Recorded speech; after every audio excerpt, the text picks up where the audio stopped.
heiti Fanney og ég var í meistaranámi í markaðsfræði við Háskólann á Bifröst.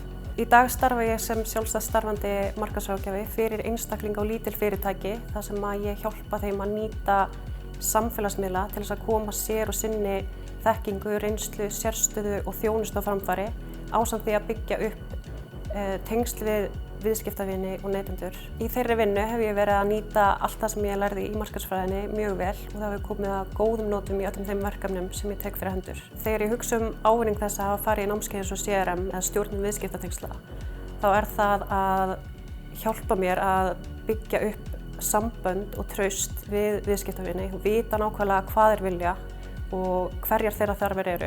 Í námskeiðinu stafrænir markaðir fórum við yfir öll þau tækifæri sem hafa skapast undanfarna áratugi þegar kemur að stafræna hagkerfinu og hvernig fyrirtæki geta nýtt sér stafræna vörur og þjónustu og ná árangri.